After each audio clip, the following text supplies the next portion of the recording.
The next thing I want to cover is the thrusting down block. Hopefully by now, definitely by now, you should have seen the snapping down block. So I'm just a quick review. On the snapping down block, we put our hands up in guard position. This, my lead, we're going to do a lead snapping and a lead thrusting, so we'll keep them both on the same side. You could do a rear hand, but we're not doing that right now. We're keeping it all lead, so you can practice both at home. But the lead snapping down block, one hand moves down, across the body, and back up. You've seen that on the other videos. The thrusting down block follows the same type of path, but we do it a little differently. The snapping down block's for speed. We're here, we block, and we're right back up again. It's meant for speed to match speed. And if I throw a really quick kick at you with not a lot of power, you can throw that snapping down block and pop it, you know. Or if I reach out to grab you, pop the hand. It's not meant to deal with a really strong kick, or at least that's not the way I handle it here. So let's take a look at the thrusting down block. And again, this is for a blocking perspective. There's other ways you can use this movement, but we're not going to talk about that at this level. So here we are. Thrusting down block, it starts in a couple different places, but we're going to want to start right here. We're going to go from a chamber position. I'm going to cross my arms, okay? The block, the down block starts on top.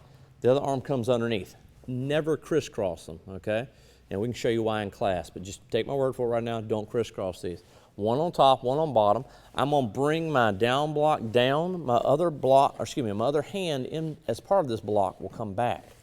So it's there, all right? Again, I'm guard, chamber, block, return to guard, okay?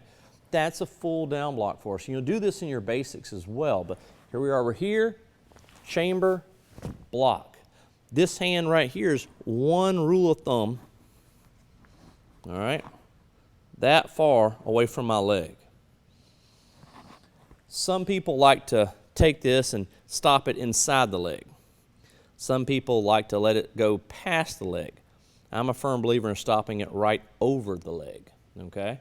So that's what we're looking at for our thrusting down block. Here it is a couple times, just at regular speed. You're here, chambered, block, and return to guard. So here. And that's the basics of this block. There's a lot more to it.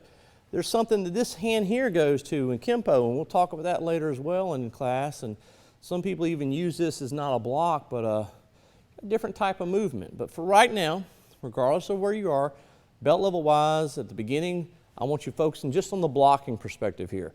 Hands up in guard so that you're ready to protect yourself. Chamber, block, guard.